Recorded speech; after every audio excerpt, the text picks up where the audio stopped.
Imagina una noche de verano, lejos de las ciudades, en un lugar donde la contaminación lumínica todavía no ha devorado el cielo. Sobre ti, extendiéndose en todas direcciones, la Vía Láctea dibuja su franja nebulosa a través de la bóveda celeste. Cada punto de luz allí no representa solo una estrella, sino potencialmente sistemas planetarios enteros, mundos girando en órbitas silenciosas, algunos rocosos como el nuestro, otros gaseosos y monumentales. Son 300.000 millones de estrellas solo en nuestra galaxia, 300.000 millones de posibilidades. Y la Vía Láctea es apenas una entre 200.000 millones de galaxias en el universo observable. Las matemáticas son vertiginosas. Si multiplicas esas probabilidades, el número de mundos potenciales sobrepasa cualquier capacidad humana de comprensión genuina. Ante esa inmensidad, la conclusión parece inevitable, casi obvia. Ciertamente no estamos solos. Seguramente, en esta vastedad incomprensible, otras conciencias han emergido, otras civilizaciones miran sus propios cielos nocturnos, haciéndose las mismas preguntas que nosotros. Pero existe algo que rara vez se dice sobre esta intuición reconfortante, algo que los números esconden cuando se presentan de esta manera. La cuestión no es solo cuántos mundos existen, sino cuántas veces, en toda la historia cósmica, las condiciones absurdamente específicas necesarias para la emergencia de la vida compleja realmente se han alineado. Y cuando empezamos a examinar esas condiciones con rigor científico, cuando mapeamos los filtros evolutivos que separan la química simple de la conciencia reflexiva, cuando calculamos las probabilidades reales de cada transición necesaria, la respuesta intuitiva comienza a desmoronarse, no gradualmente, sino de forma abrupta y perturbadora. Porque quizás la verdad más incómoda que la ciencia moderna ha revelado no sea sobre la vastedad del cosmos, sino sobre la singularidad radical de nuestra existencia dentro de él.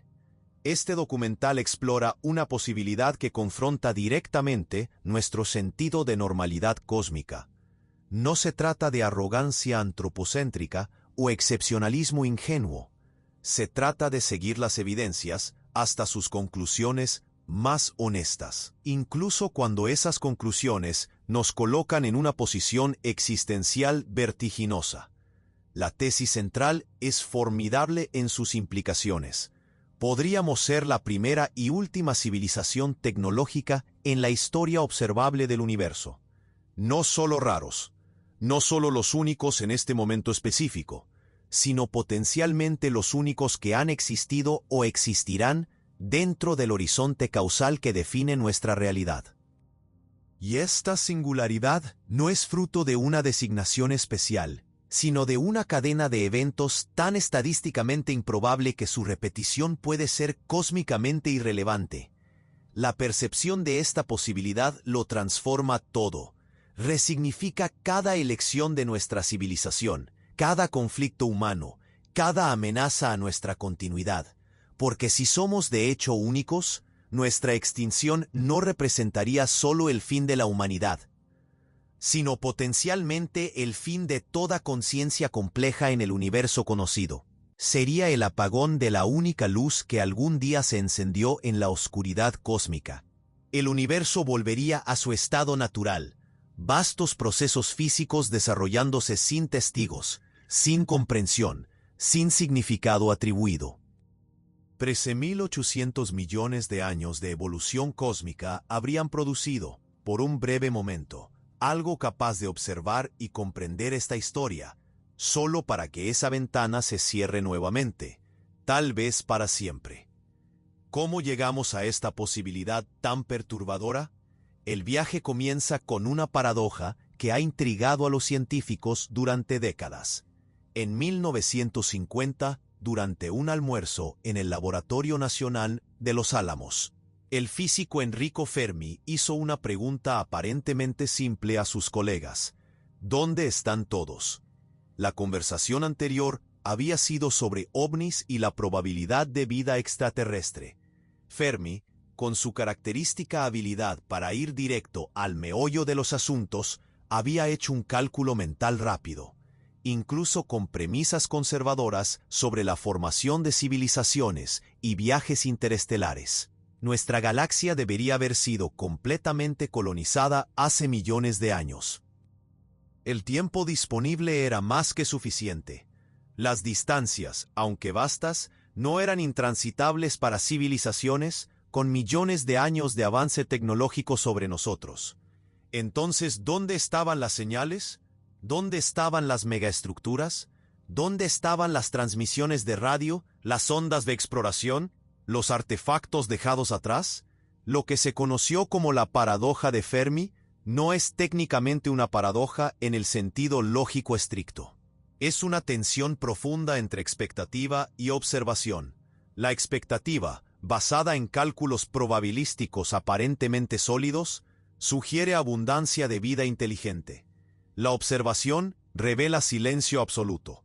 Décadas de búsqueda sistemática de señales extraterrestres, usando radiotelescopios cada vez más sensibles, no han producido nada. Ninguna transmisión artificial. Ningún patrón que no pueda ser explicado por procesos naturales. El cosmos, al menos en la frecuencia que estamos escuchando y en la resolución que logramos alcanzar, permanece mudo. Varias soluciones han sido propuestas a lo largo de los años.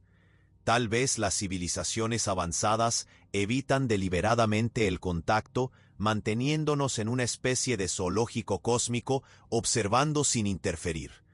Tal vez la comunicación interestelar use tecnologías que aún no comprendemos, haciendo sus transmisiones invisibles a nuestros instrumentos.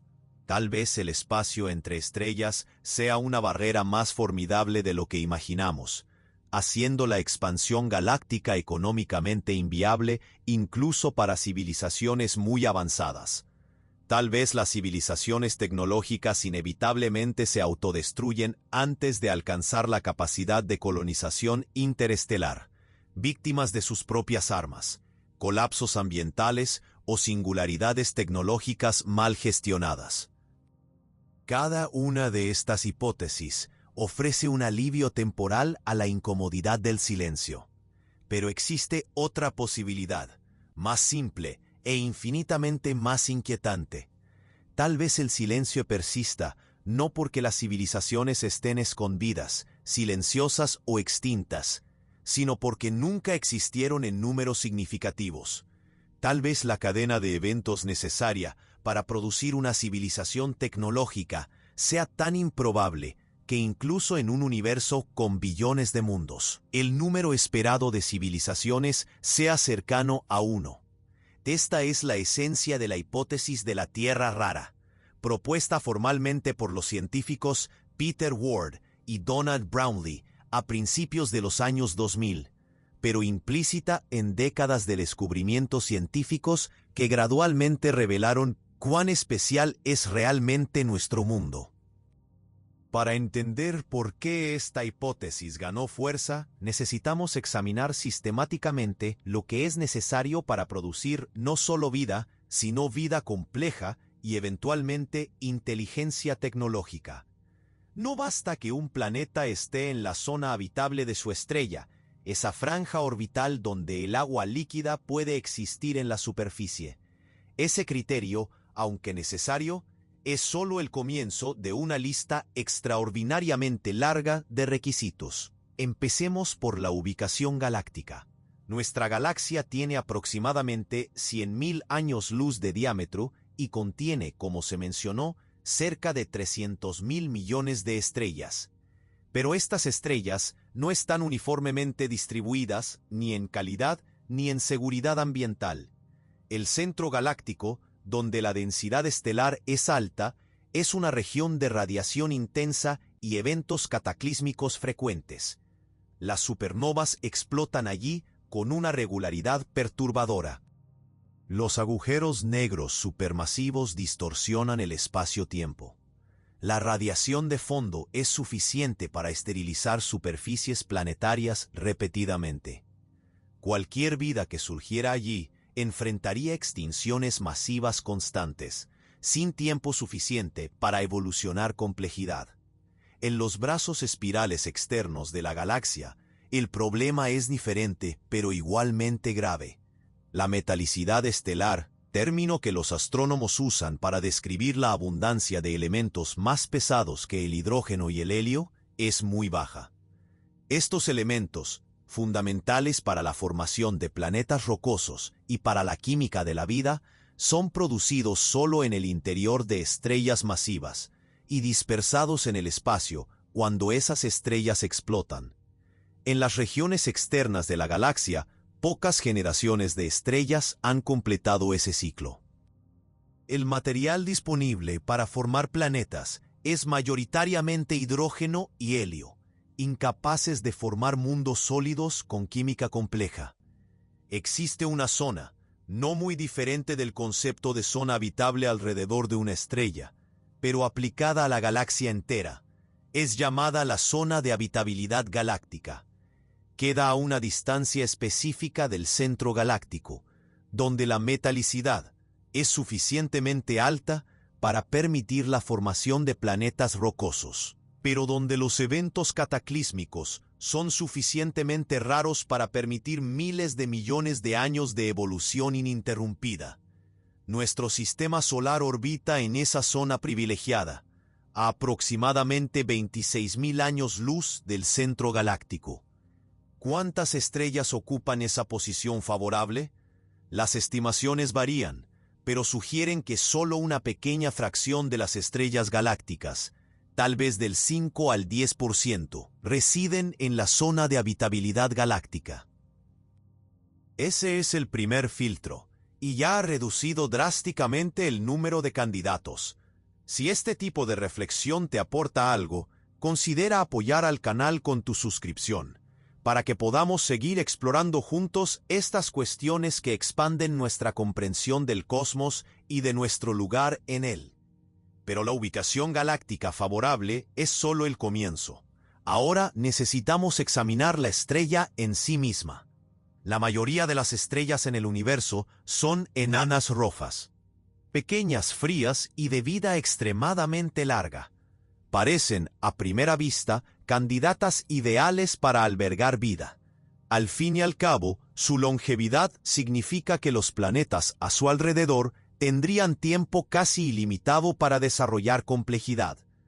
Pero las enanas rojas presentan problemas severos.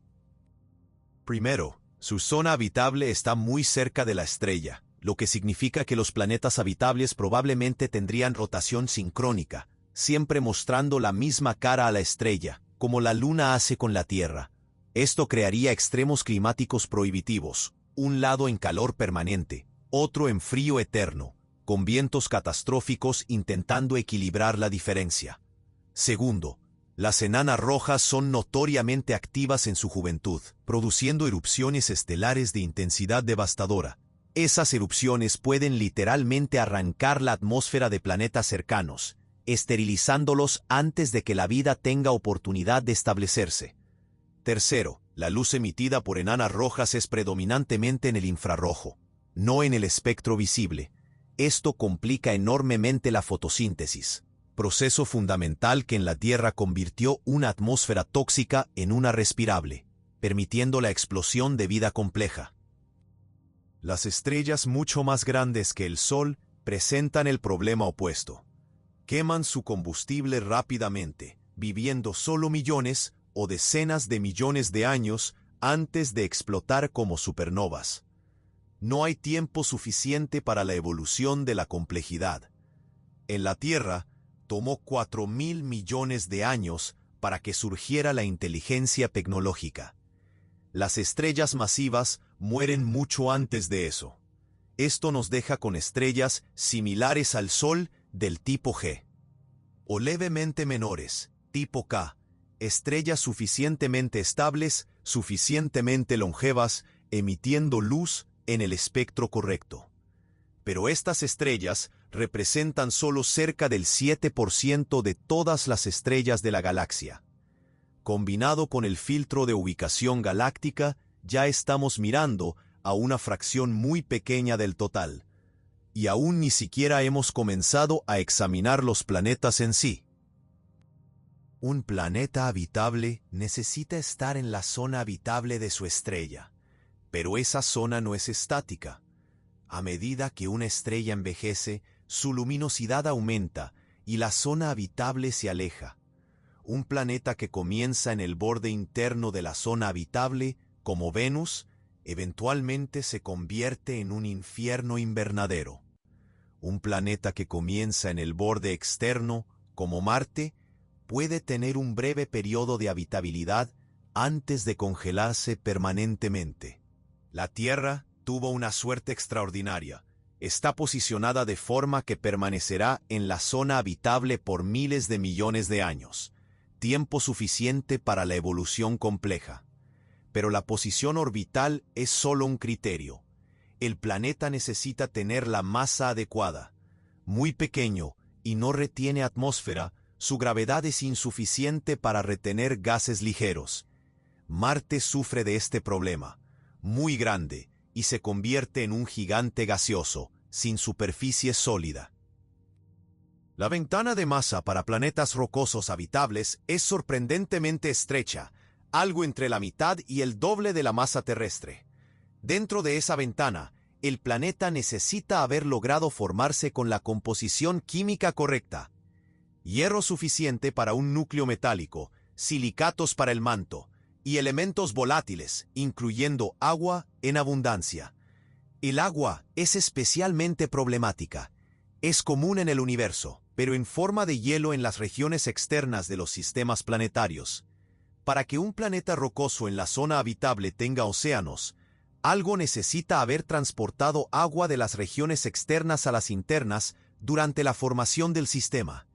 En la Tierra, se cree que asteroides y cometas ricos en agua bombardearon el planeta joven, entregando los océanos que hoy cubren 2/3 de la superficie. Pero este proceso depende de dinámicas específicas del disco protoplanetario, y no está claro cuán común es realmente. Incluso con la masa correcta, composición adecuada y agua abundante, el planeta enfrenta otro desafío monumental: mantener una atmósfera respirable por miles de millones de años. Esto requiere un campo magnético robusto, generado por un núcleo externo líquido de hierro en movimiento convectivo. Ese campo magnético actúa como escudo, desviando el viento solar, ese flujo constante de partículas cargadas que la estrella emite. Sin ese escudo, el viento solar gradualmente arranca la atmósfera, como sucedió con Marte, que perdió su campo magnético hace miles de millones de años, y con él, casi toda su atmósfera. Generar un campo magnético requiere que el planeta mantenga su interior caliente durante eones. Esto depende de dos factores: el calor residual de la formación planetaria y el calor generado por la desintegración radiactiva de elementos como el uranio y el torio. La cantidad de estos elementos presentes depende de la metalicidad de la nube molecular original que formó la estrella y sus planetas. Volvemos nuevamente a la necesidad de estar en la posición galáctica correcta, donde generaciones anteriores de estrellas ya enriquecieron el medio interestelar con elementos pesados. Pero hay más. La Tierra posee una característica casi única entre los planetas rocosos conocidos: tectónica de placas activa. La corteza terrestre está dividida en placas que se mueven lentamente sobre el manto, colisionando, subyaciendo unas bajo las otras, creando montañas y trincheras oceánicas. Este proceso es fundamental para la habitabilidad a largo plazo por múltiples razones. Primero, recicla carbono entre la atmósfera, los océanos y el interior planetario, regulando el efecto invernadero y manteniendo la temperatura estable a lo largo de eras geológicas. Sin ese ciclo del carbono tectónico, un planeta puede fácilmente entrar en un efecto invernadero descontrolado como Venus, o congelarse permanentemente. Segundo, la tectónica crea diversidad geográfica, separando y reconectando continentes, creando nuevos hábitats, aislando poblaciones. promoviendo la especiación. La evolución biológica en la Tierra fue profundamente influenciada por la deriva continental. Tercero, el vulcanismo asociado a la tectónica repone constantemente la atmósfera con gases que, de otra forma, quedarían secuestrados permanentemente en las rocas. Marte, sin tectónica activa, perdió su atmósfera no solo por el viento solar, sino también por el secuestro químico irreversible. Lo que causa la tectónica de placas aún no se comprende completamente, pero parece requerir condiciones muy específicas. La cantidad correcta de agua en la corteza para lubricar el proceso, temperatura interna adecuada para mantener el manto convectivo y posiblemente la influencia de un evento catastrófico específico.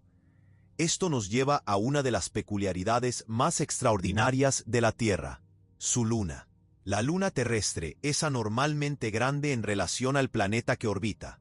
La mayoría de las lunas del sistema solar son minúsculas comparadas con sus planetas madre, o, en el caso de las lunas grandes de Júpiter y Saturno, orbitan gigantes gaseosos con una masa cientos de veces mayor que la Tierra. Nuestra luna tiene un cuarto del diámetro terrestre y cerca de una 1/80 parte de su masa. Su existencia es resultado de un evento violento y extraordinariamente improbable, ocurrido hace aproximadamente 4.500 millones de años. Un protoplaneta del tamaño de Marte, llamado Tea por los científicos, colisionó oblicuamente con la Tierra primordial. El impacto vaporizó ambas superficies, eyectó una enorme cantidad de material a la órbita, y de ese anillo de escombros fundidos, a lo largo de algunas décadas, la Luna se fusionó. Ese evento tuvo consecuencias profundas. La colisión mezcló completamente el interior terrestre, posiblemente iniciando o revigorizando el proceso tectónico. Removió parte de la corteza ligera, aumentando la proporción de hierro en el planeta, garantizando un núcleo grande y un campo magnético robusto, y dejó a la Tierra con una compañera que estabiliza su eje de rotación. La mayoría de los planetas sin lunas grandes o con lunas muy pequeñas sufren oscilaciones caóticas en el eje de rotación a lo largo de millones de años. Marte, por ejemplo, tuvo variaciones en su eje de hasta 60 grados, causando cambios climáticos extremos. La Luna, a través de su influencia gravitacional, mantiene la inclinación axial terrestre estable en cerca de 23 grados, garantizando ciclos estacionales predecibles y un clima estable por miles de millones de años.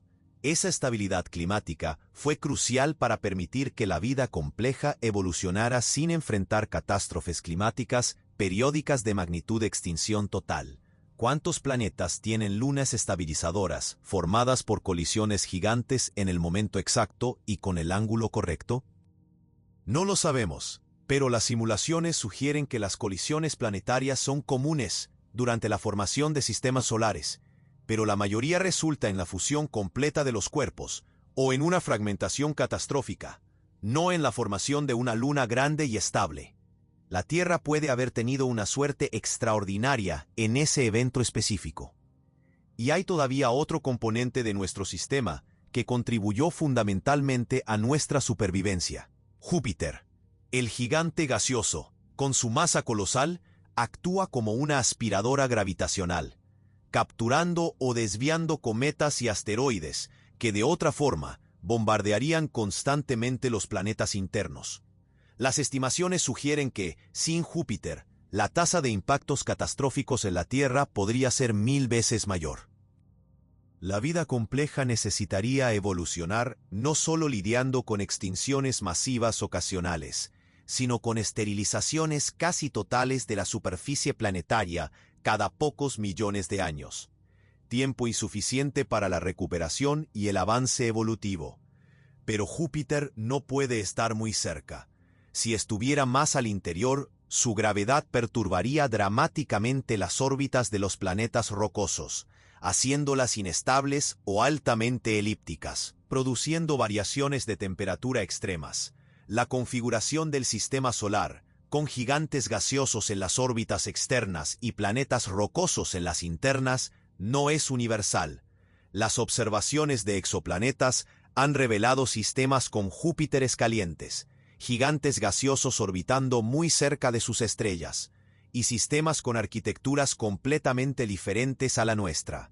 Nuestra configuración específica puede ser una minoría. Cada uno de estos factores, aisladamente, ya reduce significativamente el número de mundos habitables.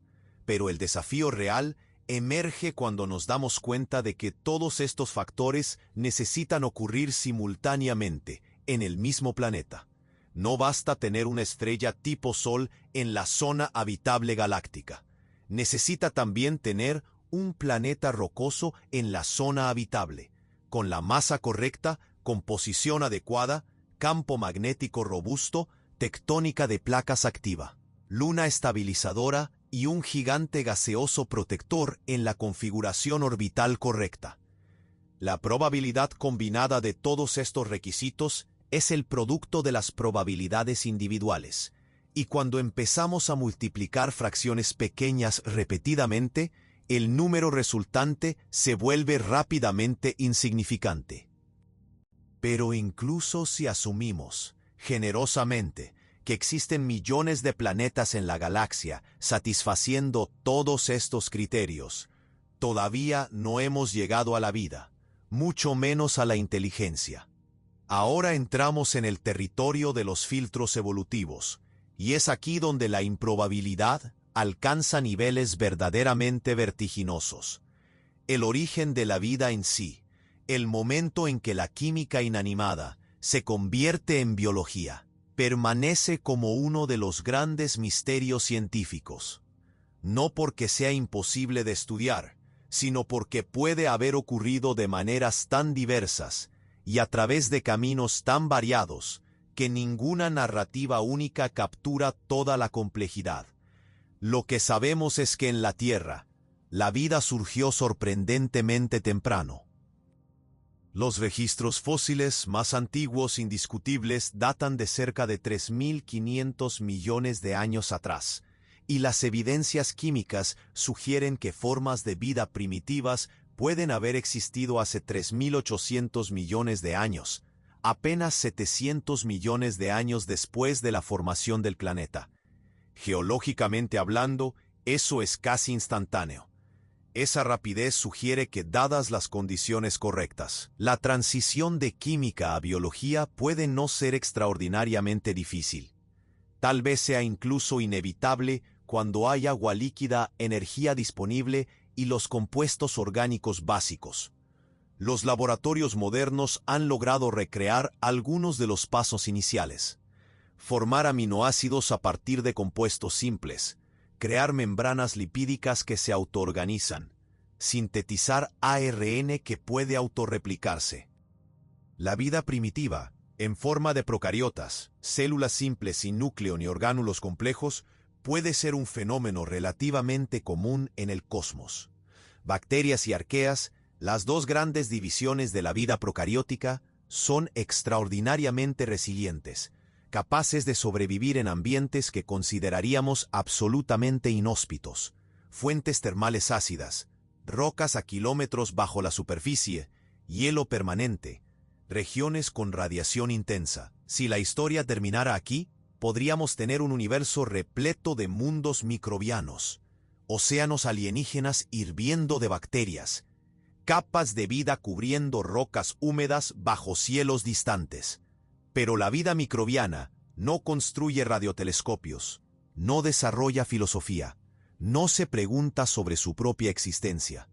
Para llegar a civilizaciones tecnológicas, necesitamos algo inmensamente más complejo: células eucariotas. Los eucariotas son células fundamentalmente diferentes de los procariotas. Poseen un núcleo envuelto por una membrana, donde el ADN es almacenado y protegido. Poseen orgánulos especializados, pequeñas máquinas biológicas que realizan funciones específicas. La más importante de estos orgánulos es la mitocondria, la central de energía celular, responsable de la respiración aeróbica, que genera cantidades vastas de energía comparadas a los procesos energéticos primitivos de los procariotas. Esa energía abundante permite que las células eucariotas crezcan mucho más que los procariotas, desarrollen estructuras internas complejas y eventualmente formen organismos multicelulares. Todos los organismos complejos que vemos a nuestro alrededor, toda planta, todo animal, todo hongo, todo protozoo, están construidos de células eucariotas. Sin eucariotas, no hay árboles, no hay animales, no hay cerebros, no hay inteligencia. Y aquí reside uno de los hechos más perturbadores de la biología evolutiva. El origen de los eucariotas puede haber ocurrido solo una única vez en la historia de la Tierra. Una vez, en 4.000 millones de años de vida en la Tierra, abarcando incontables billones de organismos.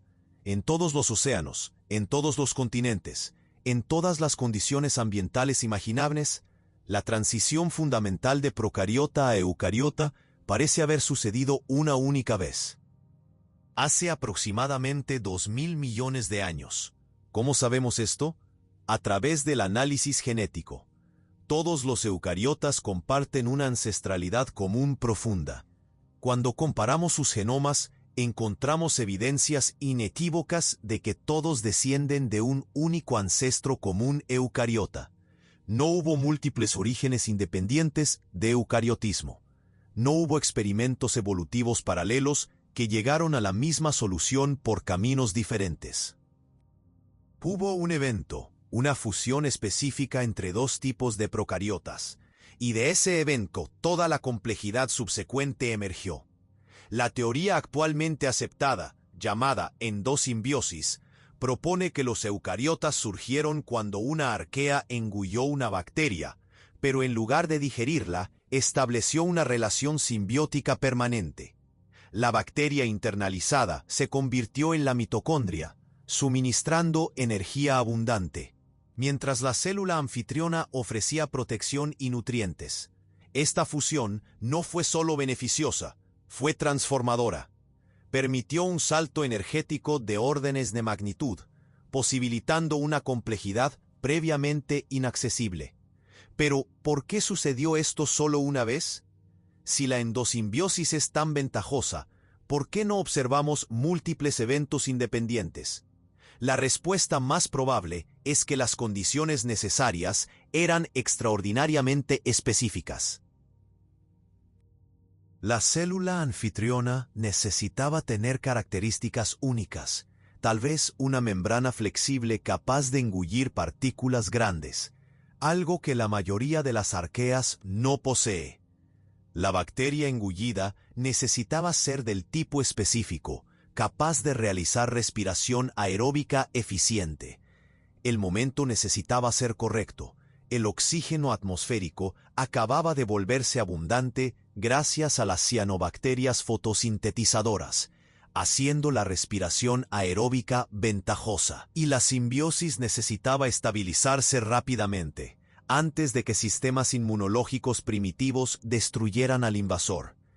Cada uno de estos requisitos, aisladamente, puede no ser extremadamente raro, pero la convergencia de todos simultáneamente en el organismo correcto, en el ambiente correcto, en el momento correcto de la historia planetaria, puede ser un evento de probabilidad astronómica. Y el hecho de haber ocurrido solo una vez en miles de millones de años de historia microbiana terrestre, no es evidencia de facilidad, sino de dificultad extrema. Más perturbador aún, incluso después del origen de los eucariotas, tomó otros 1.500 millones de años para el próximo gran salto, la multicelularidad. Durante ese tiempo inmenso, los eucariotas unicelulares dominaron, diversificándose en innumerables formas, pero permaneciendo fundamentalmente individuales. Cada célula era un organismo completo, naciendo, alimentándose, reproduciéndose y muriendo sola. La multicelularidad, la formación de organismos compuestos de múltiples células cooperando, con diferenciación celular y división del trabajo, es una transición que parece obvia en retrospectiva, pero que la evolución ignoró por más de 1.000 millones de años. Cuando la multicelularidad finalmente emergió, no sucedió una vez, sino varias veces independientemente. Plantas, animales, hongos y ciertos grupos de algas desarrollaron multicelularidad a través de caminos evolutivos separados. Esto sugiere que una vez que existen eucariotas unicelulares sofisticados, la multicelularidad es una innovación relativamente accesible. Pero accesible no significa simple. Requiere que las células desistan de su autonomía reproductiva individual en favor del organismo colectivo. Requiere sistemas de comunicación celular sofisticados. Requiere mecanismos para diferenciar células en tipos especializados. Requiere muerte celular programada, apoptosis, donde células individuales se sacrifican por el bien del organismo. Esta transición de individualidad a colectividad no es trivial ni desde el punto de vista mecánico ni desde el punto de vista evolutivo. E incluso la multicelularidad simple no es suficiente. Necesitamos multicelularidad compleja, con diferenciación de tejidos y órganos, sistemas nerviosos y capacidad de movimiento coordinado. Esto apareció en el linaje animal hace cerca de 700 millones de años, en un evento llamado explosión cámbrica, cuando, en términos geológicos relativamente súbitos, surgió una diversidad extraordinaria de formas corporales animales. Antes del Cámbrico, los animales eran simples, pequeños, sin partes duras. Después del Cámbrico, encontramos ancestros reconocibles de todos los grandes grupos animales modernos: artrópodos, moluscos, cordados, equinodermos. Lo que desencadenó la explosión cámbrica todavía se debate, pero probablemente involucró la convergencia de múltiples factores.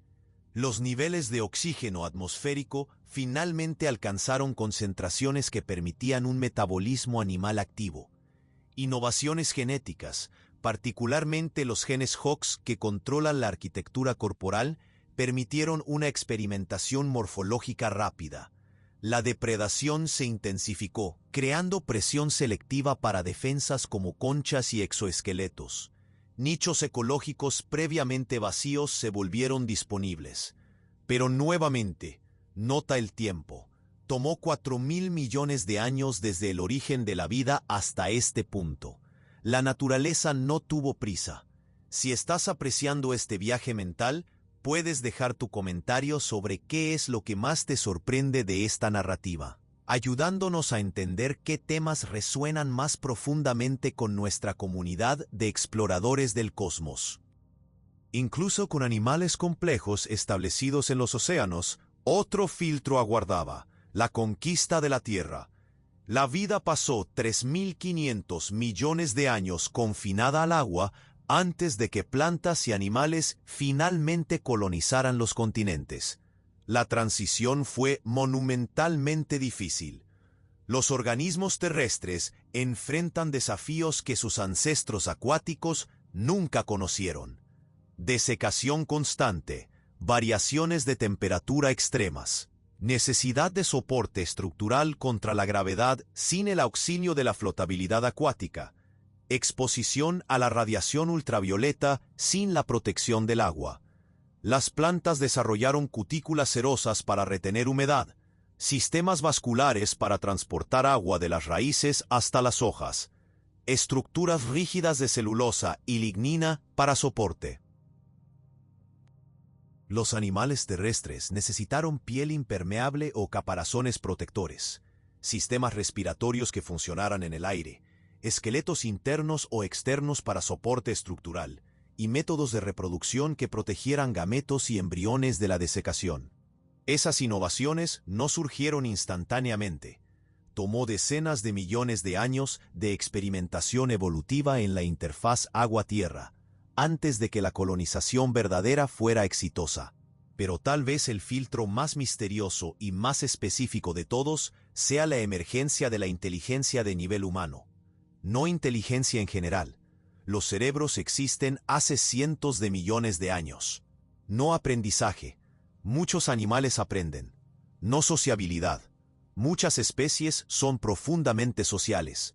Sino la forma específica de inteligencia que permite lenguaje simbólico complejo, pensamiento abstracto, cultura acumulativa, ciencia y tecnología. Esa forma de inteligencia surgió, hasta donde sabemos, exactamente una vez, en un linaje específico de primates, hace solo algunos millones de años, y no es como si la naturaleza no lo hubiera intentado. La historia evolutiva está repleta de animales inteligentes. Cuervos y loros demuestran resolución de problemas sofisticada, uso de herramientas, incluso comprensión de conceptos abstractos como el cero. Los pulpos, cuyo último ancestro común con nosotros vivió hace 600 millones de años, poseen un sistema nervioso complejo y comportamientos que sugieren conciencia y planificación. Delfines y ballenas tienen cerebros grandes, comunicación elaborada, estructuras sociales complejas. Los elefantes demuestran empatía, duelo, cooperación a gran escala. Nuestros parientes más cercanos, chimpancés y bonobos, usan herramientas, transmiten cultura, se reconocen en el espejo.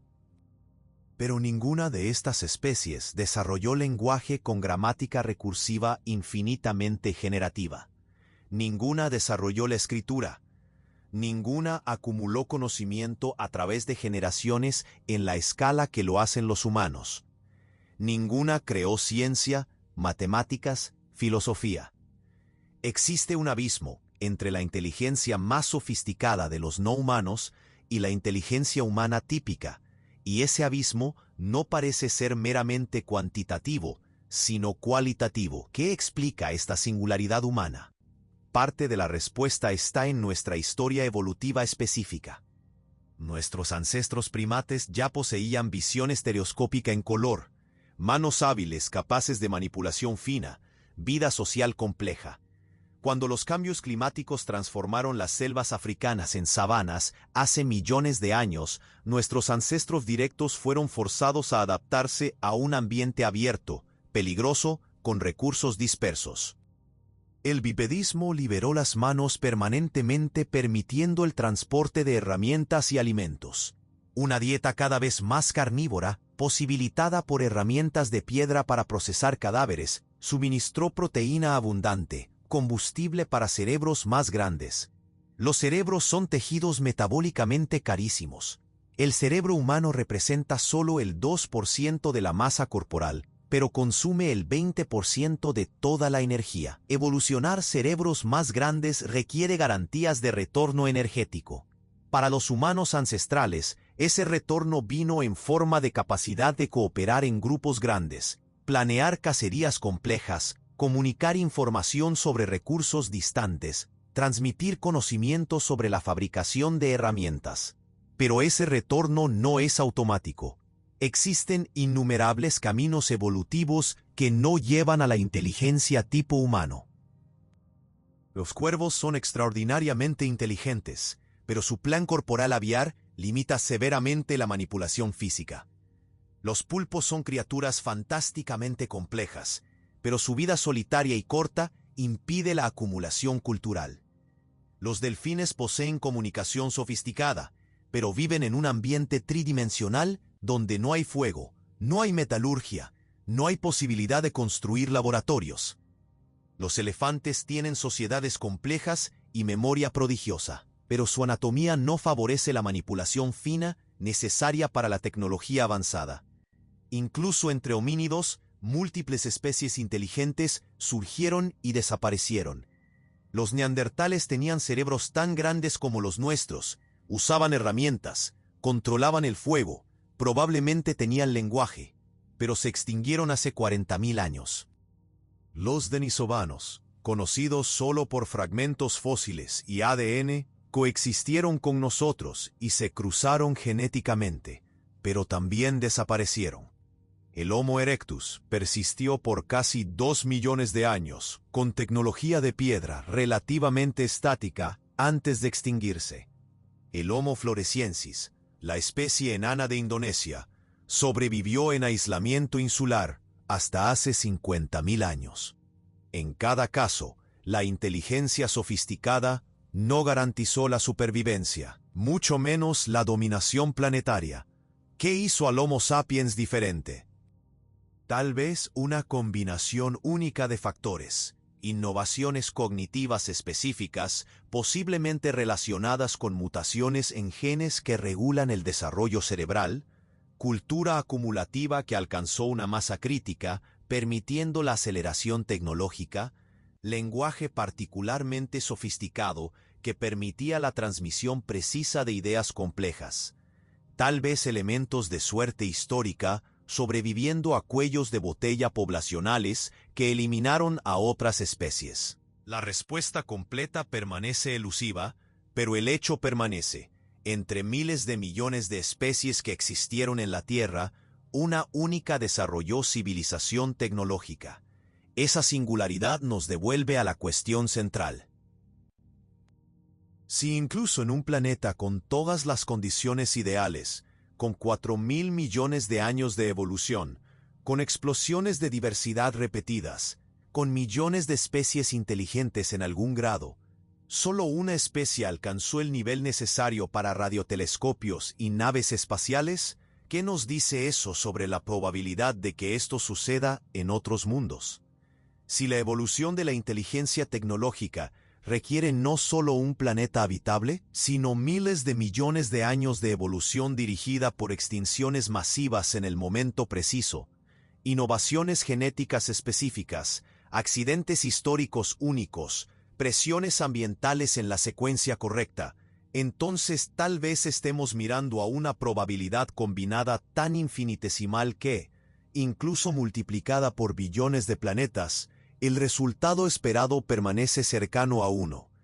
Y hay todavía un filtro final que no discutimos: el tiempo.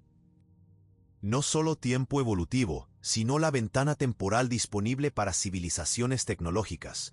El universo tiene 13.800 millones de años. Parece una eternidad, pero la mayor parte de ese tiempo fue inútil para la vida. Las primeras estrellas no tenían planetas rocosos, solo hidrógeno y helio. Tomó generaciones de estrellas viviendo y muriendo para enriquecer el cosmos con carbono, oxígeno y hierro. Todos los elementos necesarios para planetas habitables y química orgánica. Las primeras estrellas con planetas potencialmente habitables probablemente se formaron hace cerca de 10 a 12.000 millones de años. Pero incluso si surgieron planetas habitables entonces, sus estrellas eran ambientes más violentos que hoy. Las supernovas eran más frecuentes en la galaxia joven. La radiación de fondo era más intensa. Los sistemas planetarios eran perturbados por encuentros estelares cercanos más comunes en galaxias más densas. Las condiciones se estabilizaron solo gradualmente. Nuestra propia estrella y sistema solar se formaron hace 4.600 millones de años, relativamente tarde en la historia galáctica. Tal vez seamos de hecho parte de la primera generación de civilizaciones posibles. ¿Y hacia adelante? El Sol está envejeciendo. Las estrellas tipo Sol aumentan gradualmente su luminosidad a medida que queman hidrógeno. De aquí a 500 millones o 1.000 millones de años, la zona habitable se habrá alejado lo suficiente para que la Tierra ya no esté en ella. Los océanos se evaporarán. Un efecto invernadero descontrolado transformará nuestro mundo en Venus. La vida multicelular compleja, que requiere condiciones relativamente estrechas, puede tener solo unos pocos cientos de millones de años restantes. Después de eso, tal vez microbios extremófilos persistan por más tiempo, pero la complejidad desaparecerá. Entonces la ventana total para la vida compleja en la Tierra es de aproximadamente 4.000 millones de años de duración, comenzando con el origen de la vida y terminando cuando el Sol haga al planeta inhabitable. De esa ventana de 4.000 millones de años, tomó 3.500 millones para que la inteligencia tecnológica emergiera. El margen de tiempo disponible fue apretado. Si cualquiera de las transiciones evolutivas críticas hubiera tomado solo unos cientos de millones de años más, no hubiéramos llegado a tiempo. Si el origen de los eucariotas se hubiera retrasado, o la explosión cámbrica postergado, o la colonización terrestre demorado, o la evolución de los homínidos retardado, la ventana habitable se habría cerrado antes de que pudieran construirse radiotelescopios. Esto añade otra capa de filtro. No basta que un planeta sea habitable. No basta que la vida surja, no basta que la vida compleja evolucione. Todo eso necesita suceder dentro de la ventana temporal específica, cuando el planeta permanece habitable, y esa ventana puede ser sorprendentemente estrecha, especialmente para planetas orbitando estrellas un poco más masivas que el Sol, que evolucionan más rápidamente, o para planetas que experimentan efecto invernadero progresivo más rápido debido a la composición atmosférica o distancia orbital específica. Cuando combinamos todos estos filtros en secuencia, ubicación galáctica correcta, estrella del tipo adecuado, planeta rocoso en la zona habitable con todas las características especiales necesarias, origen de la vida, surgimiento de eucariotas, multicelularidad, conquista de la Tierra, inteligencia compleja, todo dentro de una ventana temporal disponible. El número final de civilizaciones tecnológicas esperadas en la galaxia puede no ser millones, puede no ser miles, puede no ser decenas, puede ser uno. Y ese uno podemos ser nosotros. Esta conclusión no se basa en pesimismo o misantropía.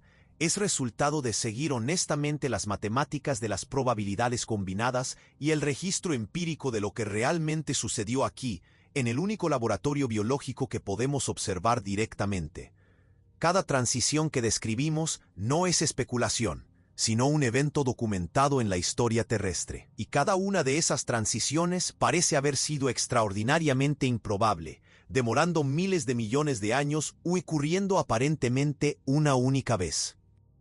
Cuando los astrobiólogos intentan estimar el número de civilizaciones en la galaxia usando la ecuación de Drake, multiplican una serie de factores: tasa de formación estelar, fracción de estrellas con planetas, número de planetas habitables por sistema, fracción donde la vida surge, fracción donde la vida inteligente evoluciona, fracción que desarrolla tecnología detectable, tiempo promedio que tales civilizaciones permanecen detectables. Las versiones optimistas de esta ecuación producen miles o millones de civilizaciones, pero esas versiones optimistas típicamente atribuyen probabilidades relativamente altas a cada factor, especialmente a los factores biológicos, asumiendo que una vez que la vida surge, la progresión hacia la inteligencia es relativamente probable. La hipótesis de la Tierra rara sugiere que varios de esos factores, particularmente los relacionados con la habitabilidad planetaria específica y las transiciones evolutivas críticas, tienen valores muy cercanos a cero. Cuando multiplicas fracciones pequeñas, incluso si hay billones de planetas, el producto puede fácilmente aproximarse a 1. Y 1 es un número indistinguible de cero cuando hablamos de detección práctica. Una civilización solitaria en una galaxia de 300.000 millones de estrellas nunca detectaría señales de otras, no porque estén escondidas, sino porque simplemente no existen. Esta interpretación es consistente con todas las observaciones disponibles. La paradoja de Fermi desaparece porque no hay paradoja. El silencio es exactamente lo que esperaríamos si fuéramos verdaderamente raros. Décadas de búsqueda de señales extraterrestres no han producido nada porque no hay señales que encontrar. La ausencia de megaestructuras visibles, de sondas von Neumann autorreplicantes permeando la galaxia, de artefactos dejados en la Luna o en asteroides. Todo eso deja de ser misterioso cuando comprendemos que tal vez nunca hubo otras civilizaciones para construir esas cosas. Pero hay un aspecto aún más perturbador en esta conclusión. Hasta ahora hablamos sobre ser la única civilización actualmente existente, pero las implicaciones van más allá. Si los filtros que discutimos son tan severos como parecen, entonces podríamos no ser solo los únicos ahora, sino potencialmente los únicos que han existido y los únicos que existirán dentro del horizonte causal del universo observable. Esto es porque las condiciones que permitieron nuestra existencia pueden haber sido no solo raras, sino efímeras. La zona de habitabilidad galáctica no es estática. Cuando la galaxia era joven, Hace 10.000 millones de años, la tasa de supernovas era mucho más alta, haciendo incluso la zona habitable peligrosa. A medida que la galaxia envejece, la formación estelar disminuye. Eventualmente cesará completamente en billones de años, y no habrá nuevas estrellas tipo Sol para albergar planetas habitables. Existe una ventana temporal galáctica, medida en miles de millones de años, durante la cual las condiciones son adecuadas. Estamos aproximadamente en medio de esa ventana ahora, pero para cada estrella individual, la ventana es mucho más estrecha. Las estrellas evolucionan, calentándose gradualmente, empujando sus zonas habitables hacia afuera. Los planetas terrestres tienen masas limitadas, perdiendo atmósfera gradualmente a lo largo de eras. Los interiores planetarios se enfrían, la tectónica de placas eventualmente cesará, el reciclaje de carbono se detendrá, la regulación climática fallará. Cada sistema planetario tiene fecha de caducidad para la habitabilidad compleja, medida en miles de millones de años en el mejor de los casos, frecuentemente menos. Y dentro de esa ventana planetaria, la evolución necesita recorrer todo el camino desde la química simple hasta la inteligencia tecnológica. En la Tierra, ese proceso consumió casi toda la ventana disponible. Si hubiéramos comenzado en un planeta orbitando una estrella 10% más masiva que el Sol, la ventana habitable habría sido significativamente más corta, posiblemente insuficiente. Si cualquiera de las transiciones evolutivas críticas hubiera tomado más tiempo, nos habríamos quedado sin tiempo. Esto sugiere que incluso si todos los requisitos planetarios son satisfechos, existe una correlación temporal crítica. La civilización necesita emerger durante la ventana específica cuando el planeta es habitable, y esa ventana puede ser solo marginalmente más larga que el tiempo necesario para la evolución de la inteligencia. Tal vez la mayoría de los planetas habitables nunca desarrollen civilizaciones simplemente porque se quedan sin tiempo antes de que la evolución complete todos los pasos necesarios. Si estás siguiendo esta reflexión y resuena con tu propia búsqueda por comprender nuestro lugar en el cosmos, tal vez quieras dejar tu comentario sobre desde dónde estás mirando, creando un pequeño mapa global de conciencias, contemplando juntas esta misma vastedad inquietante. Cuando consideramos estos factores temporales en conjunto, con todos los filtros espaciales y evolutivos, la probabilidad de múltiples civilizaciones, no solo en nuestra galaxia, sino en todo el universo observable, se vuelve cuestionable. El universo observable contiene aproximadamente 200.000 millones de galaxias. Incluso si la probabilidad de civilización por galaxia fuera 1 en 1.000.000, tendríamos cientos de miles de civilizaciones en el universo observable. Pero si la probabilidad es 1 en 1.000.000.000, hay solo cientos. Y si los filtros son aún más severos, el número esperado puede literalmente ser 1. Esta posibilidad confronta nuestra intuición más básica sobre nuestra posición en el cosmos. Desde Copérnico, la ciencia nos ha movido consistentemente de posiciones de centralidad a posiciones de mediocridad. No estamos en el centro del sistema solar, no estamos en el centro de la galaxia, no estamos en una galaxia especial, no estamos en una región especial del universo. La lección repetida fue: no hay nada especial sobre nosotros o nuestra ubicación. El principio copernicano, como se le llama, se convirtió en una orientación filosófica fundamental en la ciencia. Asumimos que somos típicos, no excepcionales, hasta que una evidencia abrumadora pruebe lo contrario.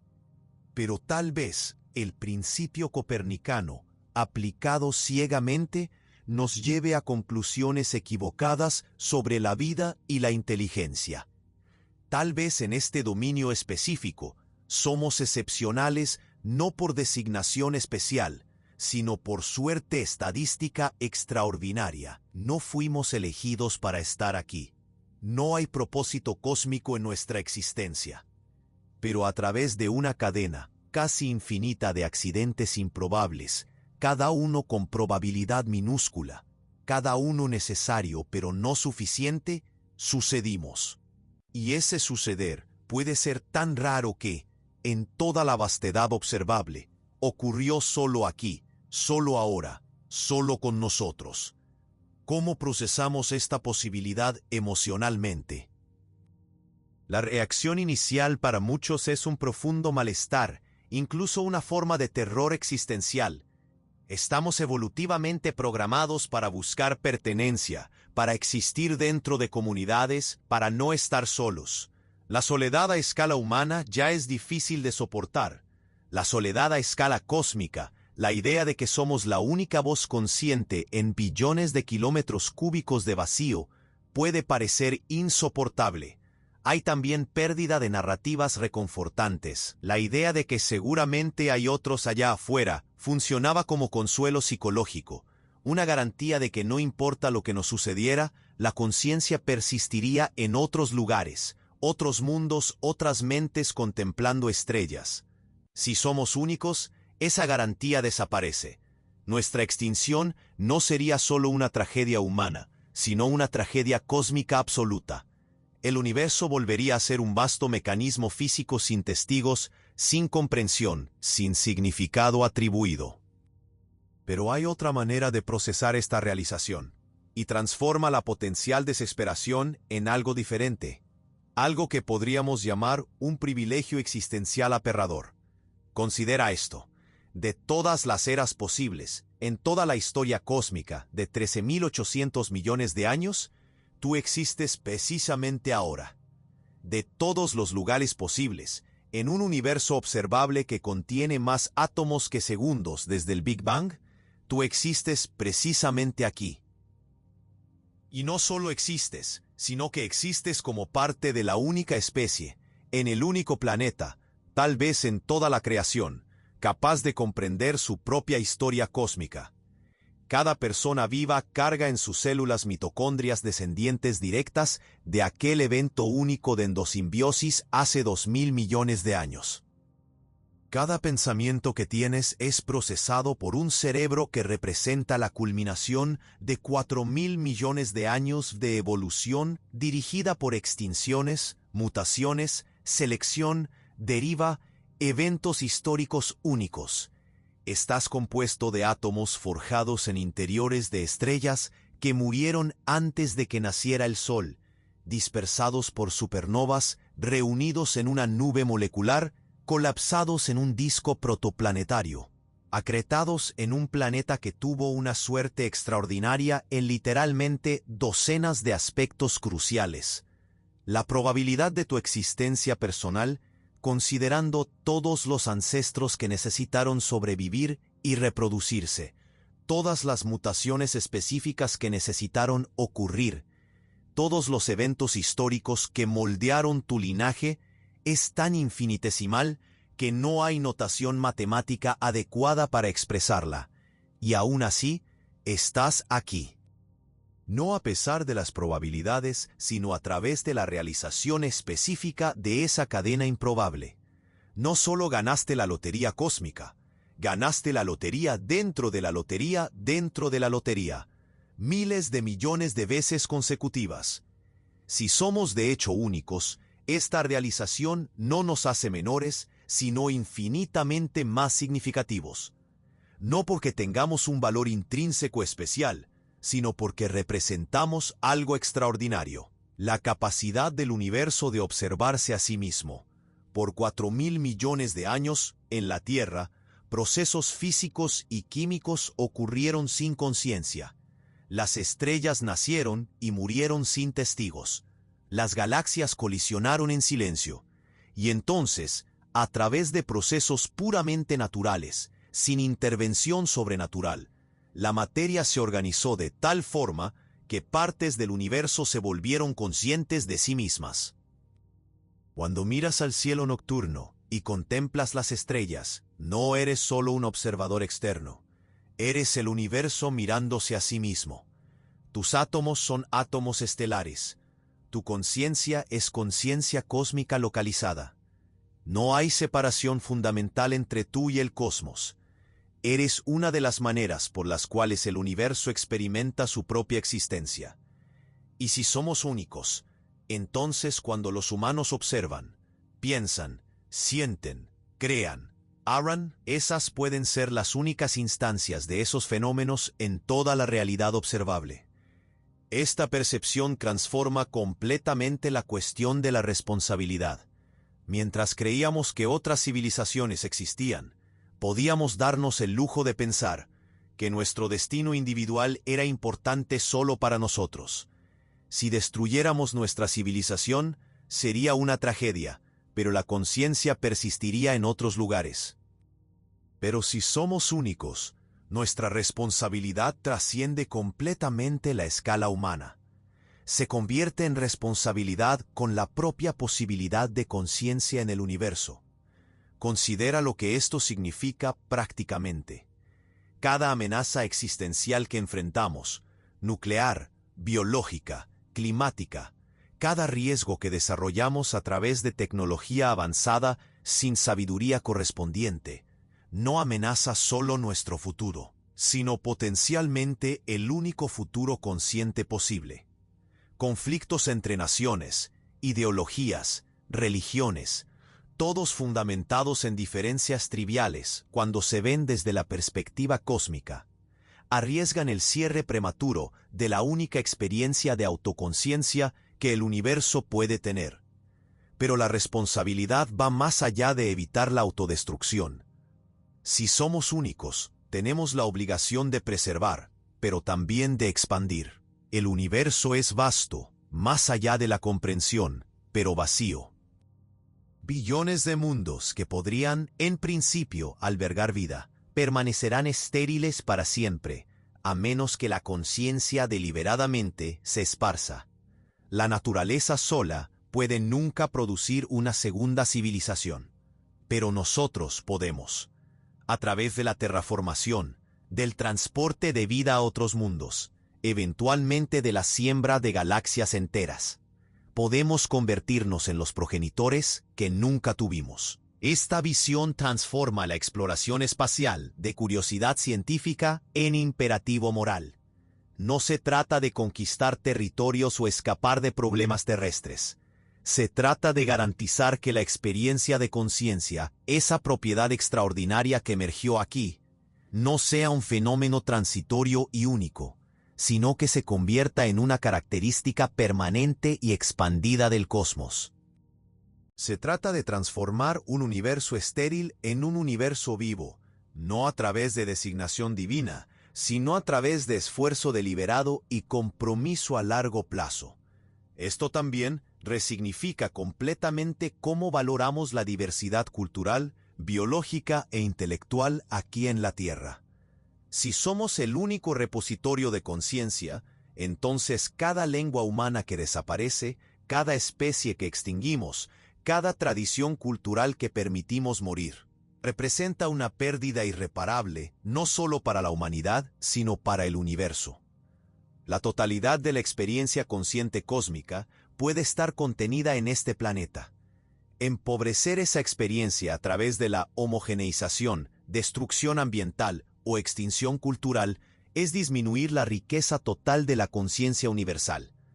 Y en cuanto a la búsqueda de significado que caracteriza la experiencia humana, si somos únicos, accidentales, no designados, ¿dónde encontramos propósito?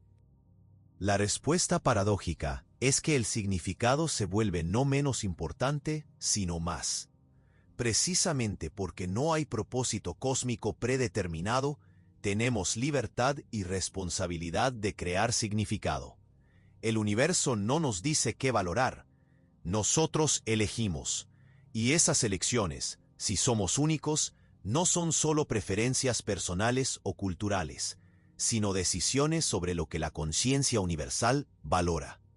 Cuando creamos arte, no estamos solo expresándonos. Estamos dando al universo formas de belleza que nunca tendría de otra manera. Cuando desarrollamos ciencia, no estamos solo satisfaciendo curiosidad. Estamos aumentando la comprensión que el cosmos tiene de sí mismo. Cuando amamos, no estamos solo formando vínculos personales, estamos manifestando una conexión emocional profunda que puede ser un fenómeno único en la realidad física. Cada acto de compasión, creatividad, comprensión, representa algo que sin nosotros puede literalmente no existir en ningún lugar del universo. Esta perspectiva no resuelve cuestiones morales específicas, no nos dice cómo vivir detalladamente, pero proporciona una orientación fundamental. Todo lo que hacemos debe ser evaluado no solo por sus efectos inmediatos, sino por sus consecuencias para la continuidad y el florecimiento a largo plazo de la conciencia. Sistemas económicos, estructuras políticas, avances tecnológicos, todos deben ser juzgados por este criterio último.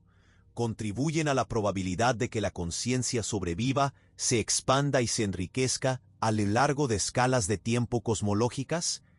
Es importante enfatizar que esta no es una prescripción para vivir en constante ansiedad existencial. El peso de esta responsabilidad cósmica no debería paralizar, sino informar. La vida cotidiana, con sus pequeñas alegrías, sus luchas personales, sus relaciones y conquistas, no pierde valor. Al contrario, gana una profundidad adicional de significado, cuando es comprendida como parte de este experimento cósmico extraordinario. Y hay belleza genuina en esta visión, a pesar de su peso. La soledad cósmica, cuando es totalmente aceptada, no es vacía. Es un silencio repleto de potencial. Es un vacío que aguarda ser llenado, no a través del descubrimiento de otros, sino a través de nuestra propia expansión y creación.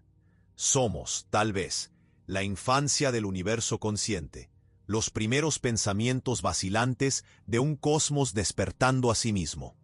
Lo que haremos con esta posición extraordinaria está completamente en nuestras manos. Entonces observa nuevamente el cielo nocturno. Ve la Vía Láctea extendiéndose arriba. 300.000 millones de estrellas brillando en la oscuridad. Siente la vastedad, el silencio, la aparente indiferencia del cosmos. Y entonces reconoce, dentro de ti, una pequeña parte de esa vastedad se volvió consciente. Tú eres los ojos del universo abiertos, la mente del universo pensando, el corazón del universo sintiendo. Tal vez los únicos ojos, la única mente, el único corazón que algún día existirán. No hay otro rescate viniendo. No hay civilizaciones antiguas que nos guiarán. No hay repositorios de sabiduría cósmica esperando ser descubiertos.